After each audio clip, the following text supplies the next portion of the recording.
Hello guys! ఈరోజైతే మా ఇంట్లో వాళ్ళు ఒక సింపుల్ మెనూ చేయమని చెప్పారనమాట. సో, అదేంటి అంటే పుదీనా రైస్ ఇంకా చికెన్ కర్రీ కాంబినేషన్ అయితే అదుర్స్ కదా! చాలా బావుంటది. సో, నా స్టైల్‌లో నేనెలా చేస్తానన్నది ఈరోజు మీ వీడియోలో మీతో షేర్ చేసుకుంటాను. ఓకేనా? సో, దేనికైనాను ఆనియన్స్ అయితే మ్యాండేటరీ కాబట్టి ఆనియన్స్ అయితే ఇక్కడ నేను కట్ చేసుకుంటున్నాను.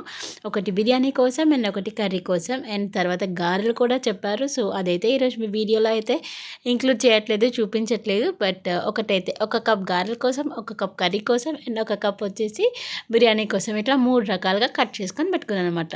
అండ్ మ్యారినేషన్ కూడా చేసుకొని పెట్టుకున్నాను. ఉప్పు, పసుపు, కారం వేసేసి ఫస్ట్ మ్యారినేట్ చేసి పెట్టుకున్నాను. అండ్ బాస్మతి రైస్ ఏమో ఒక గంట ముందు నానబెట్టుకోండి. ఇంకా ప్రాసెస్‌లోకి వెళ్ళిపోదామా మరి ఫస్ట్ ఇప్పుడైతే మనం ఒక గ్రీన్ పేస్ట్‌ని ప్రిపేర్ చేసుకుందాం. గ్రీన్ పేస్ట్ ఏంటబ్బా అనుకుంటున్నారా? అదేనండి పుదీనా రైస్ కంటే పుదీనా కంపల్సరీ కదా! సో, అందుకని పుదీనా, పచ్చిమిర్చి, కొత్తిమీర అండ్ అలానే కరివేపాకు వీటన్నిటిని ఇవన్నీ గ్రీన్స్ కాబట్టి గ్రీన్ పేస్ట్ అన్నారు. సో, ఇవన్నీ చక్కగా మనం బ్లెండ్ చేసేసుకుంటే మన గ్రీన్ పేస్ట్ అయితే రెడీ అయిపోతుంది. ఇంక మనం చక్కగా ప్రాసెస్‌లోకి అయితే వెళ్ళిపోవచ్చు.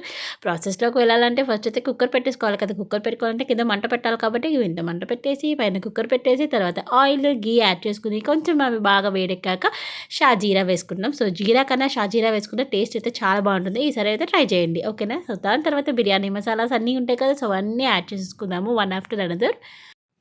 ఇవి కొంచెం బాగా వేడెక్కాక మనం ఆనియన్స్‌ని యాడ్ చేసుకున్నాము. సో, ఆల్రెడీ పచ్చిమిర్చి మనం పేస్ట్‌లో వేసాం కాబట్టి పచ్చిమిర్చి అయితే నేను ఇక్కడ యాడ్ చేయట్లేదు. ఇన్‌కేస్ మీకు అట్లా కూడా కావాలనుకుంటే అట్లా కూడా వేసుకోవచ్చు. సో, ఇలా అయితే ఏంటంటే ఏరుకోలేకుండా హ్యాపీగా తినేసేయొచ్చు. పిల్లలకు కూడా చక్కగా పెట్టొచ్చనమాట. సో, ఓ పక్క అది, ఓ పక్క చికెన్ కర్రీ కూడా ఉడుకుతుందనమాట ఇక్కడ. సో, అదే మీకు ఇక్కడ చూపిస్తున్నాను. సో, తర్వాత మన గ్రీన్ పేస్ట్ అండ్ బాగా ఆనియన్స్ మంచిగా బ్రౌన్ కలర్‌లోకి వచ్చినాక అల్లం వెల్లుల్లి పేస్ట్ అయితే యాడ్ చేసుకుందాం. సో, అందుకని ఫ్రెష్‌గా అల్లం వెల్లుల్లి పేస్ట్‌ని కూడా నేను రుబ్బి పెట్టుకున్నాను. ఆనియన్స్ మంచిగా గోల్డిష్ బ్రౌన్ కలర్ వచ్చినంత వరకు కూడాను వేయించుకోండి. అప్పుడే టేస్ట్ అనేది చాలా బాగుంటుంది. సో, వన్స్ అవి మంచి బ్రౌనిష్ కలర్‌లోకి వచ్చినాక అలా అని చెప్పి మాడగొట్టేసేయకండి. సో, వన్స్ ఆఫ్టర్ దట్ అల్లం వెల్లుల్లి పేస్ట్ అయితే యాడ్ చేసుకొని పచ్చివాసన పోయేంత వరకు మంచిగా రుబ్బుకోండి. సారీ కలుపుకోండి. రుబ్బుకోండి కాదు.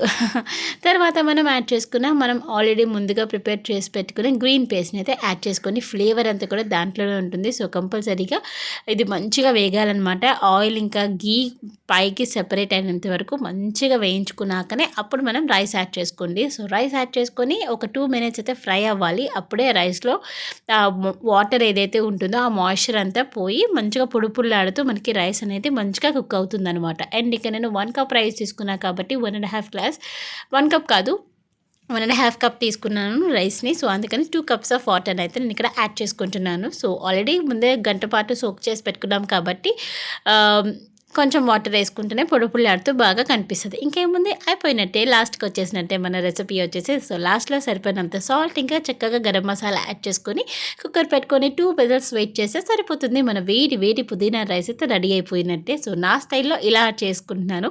ఇంతకీ కర్రీ ఎంతవరకు వచ్చిందో చూడలేదు కదా! సో, పదండి చూసేద్దాం కర్రీ ఎంతవరకు వచ్చిందో కూడాను. సో, లాస్ట్ ఫైనల్ టచ్ ఏంటి కొత్తిమీర. సో, కొత్తిమీర కట్ చేసుకొని యాడ్ చేసేసుకున్నామంటే మన కర్రీ కూడా రెడీ అయిపోయినట్టే. ఈ లోపల 2 విజిల్స్ వచ్చేసాయి. సో, ఫైనల్‌గా మన పుదీనా రైస్ ఇంకా చికెన్ కర్రీ రెడీ అయిపోయినట్టే.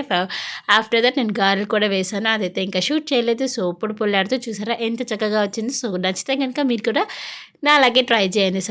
ఇంకేముంది ప్లేట్‌లో చక్కగా సర్వ్ చేసేసుకోవడమే. వేడి వేడి పుదీనా రైస్ అలా ఒక చికెన్ ముక్క పెట్టుకొని తింటే ఉంటది.